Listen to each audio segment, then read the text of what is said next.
நாங்கள் இப்போ ஜெர்மனியில் ஹம்பர்க் ஹெல்முட் சிமிட் ஏர்போர்ட்டில் வந்து இறங்கியிருக்கிறோம். ஹெல்முட் சிமிட் என்றவர் ஜெர்மனியில் கான்சலராக இருந்தவர். இப்போ இந்த ஏர்போர்ட் கம்ப்ளீட்டாக மாறிட்டுது. நாங்கள் முந்திருக்க அப்படித்தான் இருந்தது, ஃப்ளூகாஃபன் ஹம்பர்க்குண்டு. இதுதான் இந்த ஏர்போர்ட்டின் உள்பக்கம், டியூட்டி ஃப்ரீ.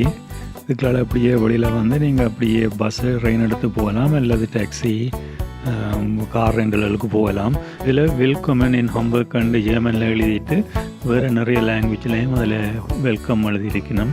இதான் நாங்கள் கார் புக் பண்ணின இடம் ரெண்டலுக்கு. ஒரு BMW M5 புக் பண்ணியிருந்தேன். இதான் அந்த கார். ஆன்லைனில் முதலே புக் பண்ணால் நல்ல சீப் ப்ரைஸுக்கு புக் பண்ணலாம். ஹம்பர்க்கை ஃப்ரை உன் ஹான்சஸ்டட் ஹம்பர்க்குன்னு சொல்கிறத இதான வேண்டிய சின்னம். நீங்கள் இப்போ பார்க்குறது ஜெர்மன் நாட்டு ஃப்ளாக்கும் ஹம்பர்க் சிட்டி ஃப்ளாக்கும். நான் வந்து ஜெர்மன் ஹம்பர்க்கில் 10 வருடங்களாக இருந்தேன். அப்போ தான் எலக்ட்ரிக்கல் இன்ஜினியரிங் படித்தேன். நான் இந்த சீடன்ஸ் ராசியில் இந்த பிரான்சிஸ் கியூஸ் கொலேக்கண்ட இந்த ஹாஸ்டலில் தங்கி இருந்து தான் படித்தேன். இதுதான் நான் இருந்த பிரான்சிஸ் கியூஸ் கொலே. இதுதான் நான் இருந்த ரூம். இந்த முதல் கார் ஃபோர்ட் GTI. நான் ஜெர்மனிக்கு வரைக்கும் எனக்கு 17 வயது.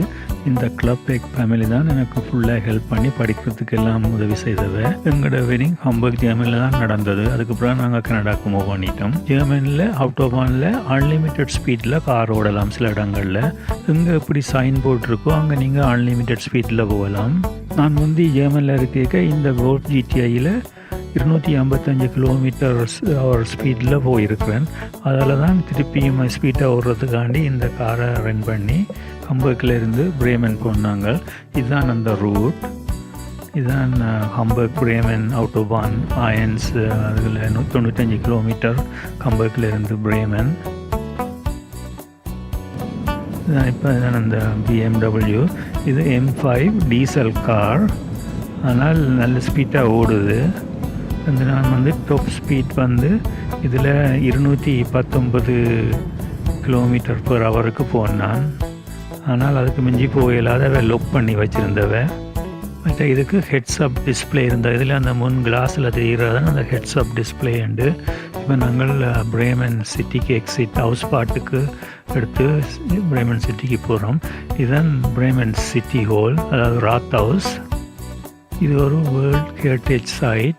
இது நீங்கள் பிரேமனுக்கு வந்தீங்கன்னா பிரேமன் சிட்டியை வடிவாக சுற்றி பார்க்கலாம். இது வந்து டவுன் மியூசியம் ஆஃப் பிரேமன் உண்டு. இதை ஜெர்மனில் டி பிரேமர் ஸ்டட் மியூசிக்கானன்றது. இது ஒரு டூரிஸ்ட் அட்ராக்ஷன். நீங்கள் இப்போ பார்க்குறது ஸ்ட்ராசன் பான் உண்டு. ரோட்டில் ஓடுற ரெயின் மாதிரி ரெயின் செல் இருக்கும், ஆனால் எலக்ட்ரிக்கில் ஓடும். இதுதான் பிரேமன் ஹப் ஆனோ, அதாவது மெயின் ரயில்வே ஸ்டேஷன். இங்கே ரோட்டில் எல்லாம் நிறைய சிற்பங்கள் வச்சிருக்கணும். இது வந்து ஹான்சஸ்டாட் பிரேமன் என்று சொல்கிறது. ஜெர்மனில் ஹம்பர்க்கும் பிரேமனும் தான் ஹான்சஸ்டாட். நான் வந்து ஜெர்மனில் இருக்க இங்கே பிரேமனில் MS விஸ்வநாதன் வந்து ஒரு மியூசிக் ப்ரோக்ராம் செய்தவர். அதுக்கு எல்லா ஈஸ்வரி, சுசீலா, SP பாலசுப்ரமணியம் எல்லாம் வந்திருந்தவர். அப்போ நான் வந்த நேரம் தான் எடுத்த படங்கள். அந்த நேரத்தில் பிரேமனில் குணாணியண்டிவர் தான் எனது நல்ல நண்பர். இப்போ அவர் ஈரோடு இல்லை. இவர் அடுத்த நாள் பாலசுப்ரமணியம் குரூப்பை கூப்பிட்டவர். அப்போ எடுத்த படங்கள் தான் இது. அந்த குரூப் இதில் மீச முருகேஸ் இருக்கிறார். இது பாலசுப்ரமணியம் திரும்பி போய்க்குள்ள பாலாண்டு கூப்பிடைக்க மேலே வாக்கைக்கு எடுத்த படம். சரி, நான் 10 வருடங்கள் வாழ்ந்த ஹம்பர்க்கை பற்றி உங்களுக்கு விளக்கமாக என்னென்ன பார்க்கலாம். நான் முந்தி என்னென்ன இடங்களுக்கு போனான், நான் முந்தி எப்படி இருந்தேன்றதில் காட்டுறேன். இப்போ நீங்கள் பார்க்குறதான் ஹம்பர்க் ராத் ஹவுஸ், அதாவது ஹம்பர்க் சிட்டி ஹால். இங்கே தான் ஹம்பர்க் கவர்மெண்ட் நடக்கிற இடம். இது வந்து 1886 கட்ட துவங்கி 1897 கட்டி முடித்தவையாம். இது வந்து ஒரு அழகான ஒரு பழைய காலத்து பில்டிங். இதுக்குள்ளே எல்லாம் நீங்கள் போய் பார்க்கலாம், டூர் போகலாம். அதோட இந்த வெளியில எல்லாம் நிறைய சிற்பங்கள் எல்லாம் வச்சிருக்கணும். அதோட இதில் வந்து முன்னுக்கு ஒரு மார்க்கெட் பிளேஸ் மாதிரி இருக்குது. இதுதான் அந்த பார்லிமெண்ட் உள்ளுக்கு நடக்கிற இடம்.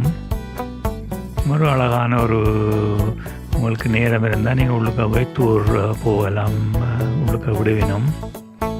இது நான் முந்தி இந்த முறை நாங்கள் போகல. நான் முந்தி ஜெர்மனியில் இருந்த டைம் உள்ளுக்க போய் எல்லாம் பார்த்துருக்குறேன். சைடில் ஒரு ஃபவுண்டன் மாதிரி எல்லாம் இருக்குது. எல்லாம் கூட கொப்பரில் செய்த இது, அதெல்லாம் அந்த க்ரீன் கொப்பர் வந்து ஆக்சிடைட் பண்ணி ஒரு க்ரீன் கலராக இருக்குது. இப்போ நீங்கள் பார்க்குறது சென்ட் நிக்கோலஸ் சர்ச் அண்டு 1874 கட்டினது. இந்த வேர்ல்ட் வாரில் இது பொம்மை போட்டு கூடுதலாக அழிஞ்சிட்டு இந்த கோபுரம் ஒன்று தான் இருக்குது. இதை இப்போ திருத்தி பார்வையாளர்கள் பார்க்குறதுக்கு டூரிஸ்ட் அட்ராக்ஷன் மாதிரி வச்சிருக்கணும். ஒரு கீழே மியூசியமும் இருக்குது. நீங்கள் இது பே பண்ணித்தான் உள்ளுக்க போய் பார்க்கணும். இதுவும் ஒரு 1 hour இதுக்குள்ளே நீங்கள் போய் ஜெர்மன் ஹிஸ்ட்ரி, வேர்ல்ட் வாரில் என்ன நடந்த எல்லாத்தையும் பார்க்கலாம். இது வந்து ஸ்டட், அதாவது டவுன் டவுன் அந்த ஹப்பானோ ராத்தோசால் பக்கத்துலான் இருக்குது. நீங்கள் ஈஸியாக எல்லாத்தையும் நடந்து பார்க்கலாம். இது வந்து அல்ஸ்டர்ன்னு சொல்லி இது விண்டருக்கு ஃப்ரோசன் ஆகிறது. இதுக்கெல்லாம் நான் இந்த ஃப்ரோசனான டைம் எல்லாம் எல்லாம் நடந்திருக்கிறேன். இது அது இந்த மெட்ட பக்கம். இப்போ நீங்கள் பார்க்குறது ஹம்பர்க் ஹப்பானோ, அதாவது ஹம்பர்க் இந்த மெயின் ரயில்வே ஸ்டேஷன்.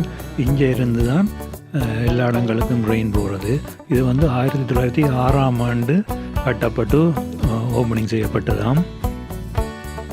இதில் இருந்து நார்மலாக அந்த ஊபான் எஸ்பான் அண்டர் கிரவுண்ட் ட்ரெயின்களும் இதில் இருந்து போகிறது. இது வந்து பில்டிங் மேலே இருக்குது. ட்ரெயின் கீழால் வந்து தான் போகும். நீங்கள் கீழே வாங்கித்தான் ட்ரெயினில் ஏறணும். இதில் நிறைய சாப்பாட்டு கடைகள் இருக்குது. இதுதான் அந்த ட்ரெயின் இப்போ வெறும் போகும் வேண்டிய டைம் டேபிளும் அதில் வச்சிருப்பினோம். கூடுதலாக இங்கே இருந்து தான் இந்த லாங் டிஸ்டன்ஸ் ட்ரெயின்ஸ் பாரிஸுக்கு, போலண்ட், சுவிஸ், இத்தாலி, பெர்லின் எல்லாத்துக்கும் போகிற ட்ரெயின். இதுவும் ஃபுல்லாக இப்படி ஒரு டோம் மாதிரி தான் கட்டியிருக்கணும். ஒரு அழகான ஒரு ரயில் ஸ்டேஷன். நீங்கள் உள்ளுக்க போய் விருப்பம் பண்ணால் இதையும் உள்ளுக்க வந்து பார்க்கலாம். இந்த ரெயின் ஜெர்மனுக்குள்ளே ஓடிட்டு ரெயின்.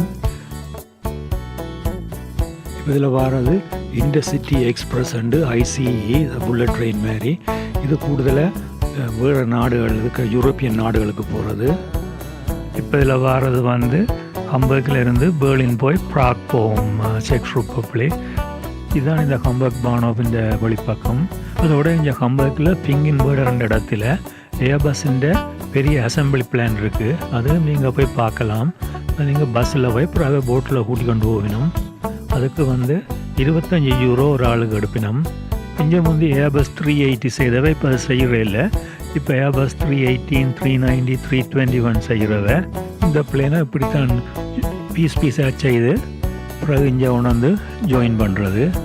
நார்மலாக ஏர்பஸ் வந்து ஜெர்மன், ஃப்ரான்ஸ், இங்கிலாந்து, ஸ்பெயின் 4 நாடும் சேர்ந்து தான் இந்த கம்பெனியை ஓன் பண்ணுது.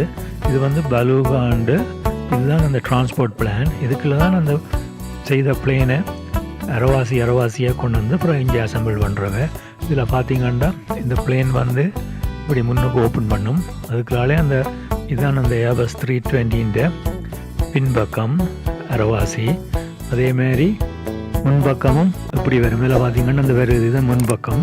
இது ரெண்டையும், இது இந்த பின்பக்கம் ரெண்டையும் கொண்டு வந்து இப்படித்தான் இதில் இந்த பிளானில் ரெண்டையும் உண்டை ஜாயின் பண்ணி பிறகு பிங்கை ஜாயின் பண்ணி வேணும். இதுதான் அந்த பிங். இதுக்குள்ள தான் இந்த மண்ணெண்ணெய் 2 பக்கம் இருக்கும். பிளேன் மண்ணெண்ணெயில் தான் ஓடுறது. இந்த வந்த பிளேன் வந்து இப்படி செய்து முதல் டெஸ்ட் ஃப்ளைட் போவினோம். எல்லாம் பாஸ் பண்ண உடனே அப்புறம் பெயிண்ட் அடிச்சுட்டு அப்புறம் எந்த நாடு அந்த பிளேனை வேண்டுதோ அந்த ஏர்லைன் இதே தாண்டு அவை அந்த பைலட், அந்த நாட்டு பைலட்டே வந்து இந்த பிளேன் எடுத்துகிட்டு போவினோம். இது 321neo. இதுதான் இப்போ லேட்டஸ்ட் பிளேன். இது இந்த பிளேன் முந்தி செய்தது இங்கே ஏர்பஸ் 380. இதில் கூடினது 853 பேர் இதுக்கு போகலாம். இது வந்து டபுள் டெக்கர் இன்னும் இருக்குது. British Airways, Qatar. நீங்கள் உங்களுக்கு வசதி இருந்தால் ஒருக்கா இந்த பிளேனில் போய் பாருங்கள். நல்ல ஸ்மூத்தாக ஏறி இறங்கி போகும். அதோட ஒரு டபுள் டெக்கர் பிளேன் உலகத்திலேயே மிகப்பெரிய பேசஞ்சர் பிளேன்ண்டா இதுதான். இப்போ நாங்கள் ஹாபருக்கு பக்கத்தில் போகன் முல்லன் புரூக்கன்னு சொல்லி அப்படி 2 பிரிட்ஜ் நடுவில் ஒரு கட்டிடம் இருக்குது. அதுக்குள்ள வந்து அங்கால போகும். இதுகளெல்லாம் முந்தின காலத்தில் ஸ்பைசஸ், தேயிலை இதுகளெல்லாம் இங்கே தான் கப்பலில் வந்து இறக்கி இப்படி இந்த சின்ன ஓடைகள் மாதிரி இதால் கொண்டு வந்து இங்கே ஸ்டோரேஜ் பண்ணி வைக்கிறவையாம். இதுதான் சென்ட் போலியண்டு ஹாபர் ஒரு பக்கம். இது நான் முந்தைய இங்கே ஹம்பர்க்கில் இருக்க எடுத்த படங்கள். இதுதான் ஹாபரில் அந்த கண்டெய்னர் ஷிப் எல்லாம் வந்து கண்டெய்னர் ரக்கிற இடம். இது வந்து உலகத்திலேயே மூன்றாவது பெரிய ஹார்பர். இந்த ரிவர் எல்பே என்று சொல்கிறது. இது வந்து நோர்த்சீல இருந்து ஹம்பர்குக்கு வருது 100 கிலோமீட்டர். இதில் இந்த கப்பலுக்கு பின்னால் தெரிகிற பிரிட்ஜ் தான் கோல்பிராண்ட் புரூக்கேண்டு. இதுகளால் கப்பல் எல்லாம் போகும். இப்போ நீங்கள் பார்க்குறது ரிக்மர்ஸ் 1896ஆம் ஆண்டு கட்டின ஒரு பாய்மர கப்பல். அதை இப்போ இங்கே பெர்மனெண்ட்டாக மியூசியமாக இங்கே வச்சிருக்கணும். இல்லை காசு பே பண்ணி யாரும் போய் பார்க்கலாம். நாங்கள் இங்கே முந்தைய கம்பக்கில் இருந்த நேரம் போய் பார்த்தினாங்க. மேலால் போகிறது தான் ஊத்துறை என்ற ஊபான். இந்த பிரிட்ஜ் வந்து ஹார்பருக்கு போகிறதுக்கு ரோட்டுக்கு மேலால் போட்டிருக்கணும். நீங்கள் இப்போ பார்க்குறது தான் பிரான்சேத்தோமண்டு டிவி டவர். முந்தி நான் இந்த டைமில் இங்கே இருந்து தான் டிவி ஒளிபரப்பாகிறது. இப்போ நீங்கள் பார்க்குறது ஹம்பர்க் மெசா அண்ட் காங்கிரஸ். இங்கே தான் இந்த லைவ் மியூசிக் ப்ரோக்ராம்கள், கான்சர்ட்டுகள், இப்படி வேறு ப்ரோக்ராம் எல்லாம் நடக்கிறது. ஒரு பெரிய இடம். இது வந்து டிவி டவருக்கு பக்கத்தில் தான் இருக்குது. நாங்கள் முந்தி இருந்த அந்த ஹாஸ்டலுக்கு பக்கத்தில் தான் இந்த டிவி டவர் இருக்குது. நாங்கள் முந்தி இங்கே இருக்க ஏறி பார்த்து நாங்கள் இது எங்களுடைய அந்த அப்பார்ட்மெண்ட்டில் இருந்து எங்களுக்கு தெரியும். கூடுதலாக ஹம்பர்க் சிட்டியில் எங்கேருந்து பார்த்தாலும் இந்த டிவி டவரை பார்க்கலாம். இது இப்போ ஹம்பர்க் டோமுக்கு விளாண்டு பார்க்க தெரியுது. இது ஹம்பர்க் அந்த அல்ஸ்டர் அண்ட் ராத் ஹவுஸுக்கு பக்கத்தில் இப்போ TV tower bird eye view. இதுதான் அந்த ஆக்கள் ஏறி நின்று பார்க்குற அந்த இடம், அந்த கண்ணாடி. இது ரெண்டு வழியில் சுற்ற வர 360 டிகிரி பார்க்கலாம். இப்போ நீங்கள் பார்க்குறது பிளாண்டன் அண்ட் ப்ளூமன் என்று சொல்லி இப்போ டிவி டவருக்கு பக்கத்துலேயே இருக்கிற பார்க். இது மாதிரி அழகான பார்க். இதுக்குள்ள ஜப்பானீஸ் கார்டன் அப்படி நிறைய இருக்குது. இதுலேருந்து இதுக்குன்னு பார்த்தாலும் டிவி டவர் தெரியும். நான் வந்து இங்கே இருக்க எப்படி இருந்தோ அப்படித்தான் இந்த பார்க் இப்போவும் இருக்குது. அந்த ஒன்றும் பெருசாக ஒன்றும் மாற்ற இல்லை. அப்படியே அந்த கல்லுகள் இதுகள். இது வந்து ஜப்பானீஸ் கார்டன். இதுவும் இந்த பார்க்குள்ளே தான் இருக்குது. இது கிட்டத்தட்ட ஜப்பான் இருக்கிற கார்டன் மாதிரி கொண்டுகள், ஹோய்பீஸ் அப்படியெல்லாம் செய்து வச்சிருக்கணும். இது டிவி டவர் வியூ. இது நாங்கள் கல்யாணம் செய்த தொடக்கத்தில் கனடா போகும்போதில் எடுத்த இந்த பார்க்கில் வந்து எடுத்த படங்கள். அதோட இந்த பார்க்க அழகான வாட்டர் ஃபவுண்டனும் இருக்குது. இது வந்து நார்மலாக இந்த நேரம் ஓடிக்கொண்டிருக்கும். இரவில் வந்து இப்படி மியூசிக்கெல்லாம் போட்டு கலராக லைட் எல்லாம் போடுவினோம். நீங்கள் ஹம்பர்க்கில் தங்கியிருந்தால் இரவு வந்து பார்க்கலாம். நாங்கள் முந்தி இங்கே இருக்க இரவு பார்த்தினாங்க. அதனால் இந்த முறை இரவு போகவே இல்லை. இது மாதிரி அழகான வாட்டர் ஃபவுண்டன். இதுவும் அந்த டிவி டவர் கிட்ட தான் இருக்குது. இதை வந்து ஹம்பர்க் டோம்ன்றது, அதாவது அம்யூஸ்மெண்ட் பார்க். இது வந்து கிட்டத்தட்ட 1893ஆம் ஆண்டு முதல் முறையாக திறக்கப்பட்டதாம். இந்த இடத்த கைலிகன் கைஸ்ஃபெல்ட் என்று சொல்கிறது, அதாவது ஹோலி கோஸ்பியல். இது வந்து நான் இங்கே ஹம்பர்க்கில் இருக்க எடுத்த படம். இதில் வந்து இந்த அம்யூஸ்மெண்ட் பார்க் நடக்காத டைம் இதில் கூடுதலாக சர்க்கஸ் நடத்துகிறத மற்றும்படி பார்க்கிங்கை பாவிக்கிறது. இது வந்து வருஷத்தில் 4 தரம் 1 மாதம் ஒவ்வொரு சீசனுக்கும் நடக்கும். இரவில் எல்லாம் லைட் எல்லாம் போட்டு நல்ல வடிவாக இருக்கும். ஆனால் பகல்லையும் பின்னேரத்தில் எல்லாம் துவங்கிடுவினோம். சனி ஞாயிறெல்லாம் பயங்கர பிஸியாக இருக்கும். இது 7 நாளும் இது நடக்கிறது. நான் முந்தி இங்கே வரைக்கும் எடுத்த இந்த படம் ஒரு பெரிய இடத்துல. இதுவும் டிவி டவர் இந்த ஸ்காபரு கிட்டத்தான் இருக்குது. இதுக்கும் பக்கத்தில் ஊபான், எஸ்பான் ஸ்டேஷன் எல்லாம் இருக்குது. பஸ் இருக்குது, வந்து போகலாம். நீங்கள் இப்போ பார்க்குறது சென்ட் போலி பங்கர். இது வந்து வேர்ல்டு வார் 2 1942ஆம் ஆண்டு கட்டினது. இது வந்து 75 மீட்டர் பை 75 மீட்டர். அதோட இது இந்த சிவர் வந்து 3.5 மீட்டர் மொத்தம். இதில் வேர்ல்டு வாரில் 25,000 ஆட்கள் இதுக்குள்ள அந்த பொம்மைக்கு பயந்து ஒழிச்சிருந்தவையா. இதில் நீங்கள் மேலே ஏறி நின்று 360 டிகிரி வியூ சிட்டியை பார்க்கலாம். இது நான் முந்தி இருக்க இப்படித்தான் இருந்தது. இப்போ தான் மேலே அந்த க்ரீன் ஹவுஸ் மாதிரி எல்லாம் கட்டியிருக்கணும். இது வந்து அந்த டோமுக்கு பக்கத்தில் இருக்குது. இப்போ நீங்கள் பார்க்குறது அண்டர் கிரவுண்ட் ட்ரெயின் எஸ்பான் அண்டு. இப்போ ரிப்பவான் ஸ்டேஷனில் நிற்குது. இது நான் முந்தி இங்கே ஹம்பர்க்கில் இருந்த நேரம் இதே ஸ்டேஷனில் எடுத்த படம். இதில் இறங்கி இப்படியே மேலே வந்தால் பீட்டில் பிளட்ஸ் என்று சொல்லி ஒரு இடம் இருக்குது.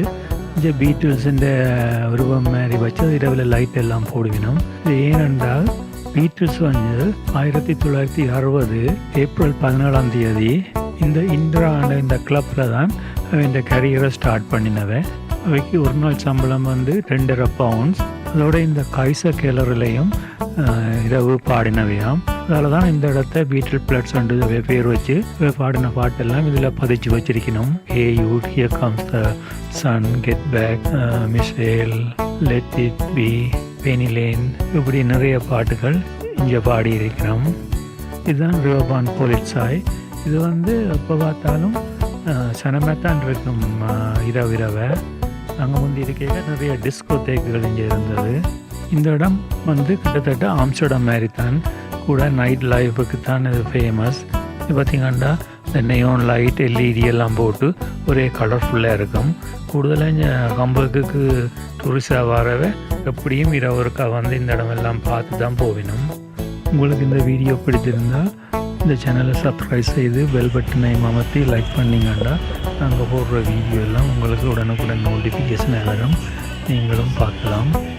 அதோடு இங்கே ஹம்பர்க்கில் நாங்கள் முந்தி இருந்த காக்கன்பர்க் தியப்பாக்கன்ற ஒரு ஷூ அது இப்போவும் இருக்குது. நீங்கள் விருப்பம்ண்டா நீங்கள் சின்ன பிள்ளைகளோட வந்தால் அதை கூட்டிக் கொண்டே காட்டலாம். இது நாங்கள் முந்தி இங்கே ஹம்பர்க்கில் இருந்த டைமில் நாங்கள் போனாங்கள் அப்போ எடுத்த படங்கள்.